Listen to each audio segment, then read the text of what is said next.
Buongiorno. Nothing better than waking up in northern Italy in the beautiful Italian countryside. After spending some time in Rome and Venice, today we're doing a day trip to Verona, the home of Romeo and Juliet. So if you're interested in hearing about what you can see in Verona, keep watching. But first, we must start our day with an espresso. Ciao. After getting our caffeine fix, we headed west towards Verona.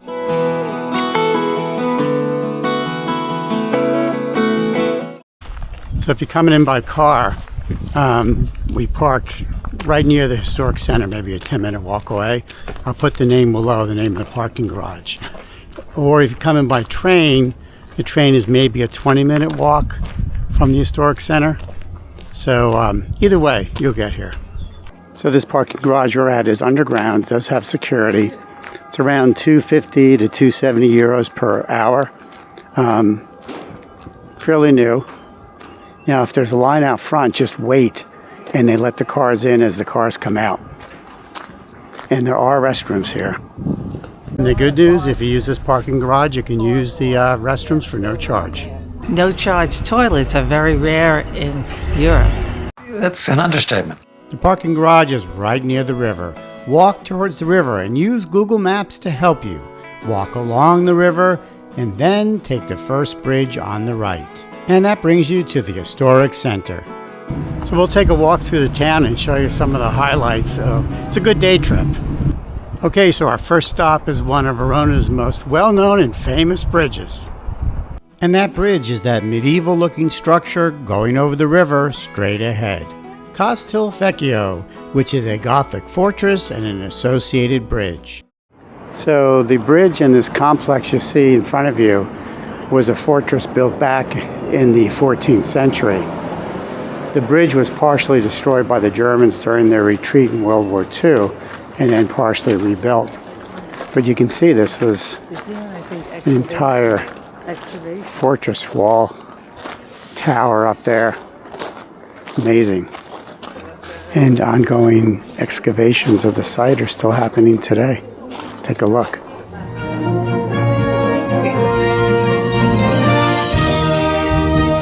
This even has a little bridge and a moat around the old castle to protect it from invaders. And if you walk a little further up, you'll see that bridge that we saw over the water. We're going there now. The Castelvecchio Bridge was originally built back in the 1300s and served as an escape route for those living in the castle in case there was a rebellion of the population. It remained pretty much intact until the German army partially destroyed it during their retreat back in 1945. And then from 1949 to 1951, it was repaired and reconstructed. And today you can walk it for free and enjoy the great views of the river.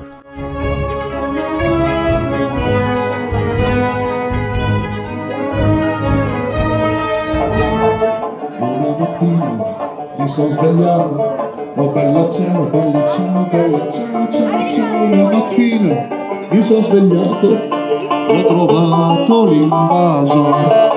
Oh partigiano, thank you, portami via, grazie. Oh bella ciao, bella ciao, bella ciao, ciao.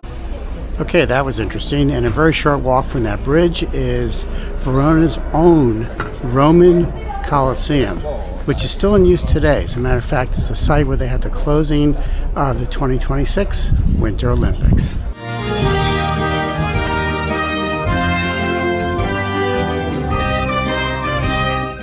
Back in Roman times, this Coliseum could hold up to 20,000 people at one time. That's right, it was often used for summer festivals. And also gladiator games when it was built back in 40 AD. And it was actually built before the Roman Coliseum. You can get tickets to tour this Coliseum online directly from the site or from a site like Viator, and I'll put the links below. And as you can see, it's surrounded by a beautiful piazza. Time to take a little break for lunch. We headed to a very traditional northern Italian restaurant where their choice for meat on their pasta was a little bit different than what we were used to. So it seems they're big around here with spaghetti with either donkey meat, horse meat, or duck meat. I might try the donkey meat on my spaghetti. We'll see. I then reviewed the menu and made my choice. Okay, so I decided fettuccine with donkey meat sauce.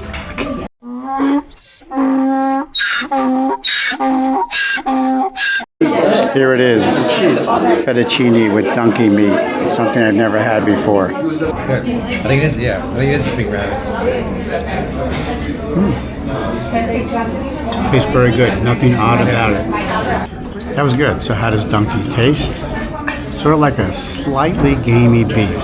No different. Not a very strong flavor, but a good flavor. So apparently using donkey meat, horse meat, or rabbit is very common in northern Italian cuisine. That was excellent, but a little heavy for me for lunch. I usually don't eat like that. All right, let's go on and see some more of what you can see here in Verona.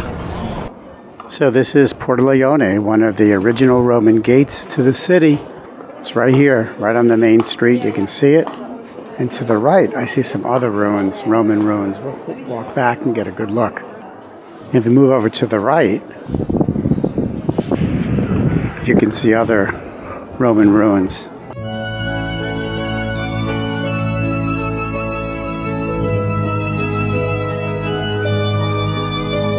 Now from these ancient Roman ruins, just walk down this street and you'll see all the other interesting sights of Verona. Next up, we're going to a house built in the 1300s with a stone balcony that inspired Shakespeare to write Romeo and Juliet. I always love a good love story. Just keep walking a short distance and you'll see the entrance. So right off the road, you'll see this entranceway and you go right through here. If you can get in. And it's free admission, no charge to go in.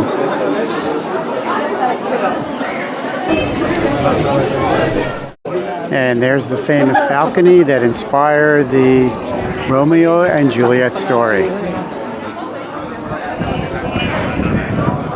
Romeo, Romeo, wherefore art thou, Romeo? And to the left, there's a statue of Juliet.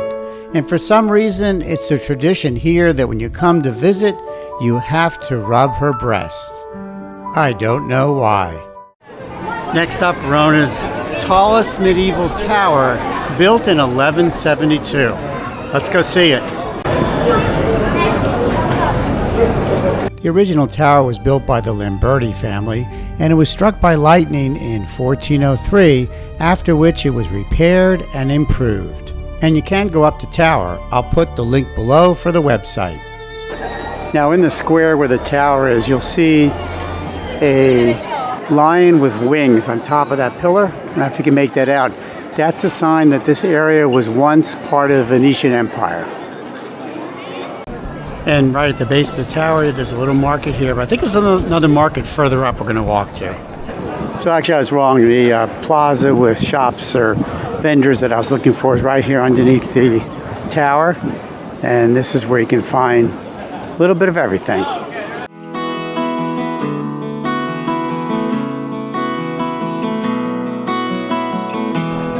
So that's our day in Verona. A little donkey meat, a little rabbit, spaghetti, fettuccine, interesting sights to see, beautiful buildings.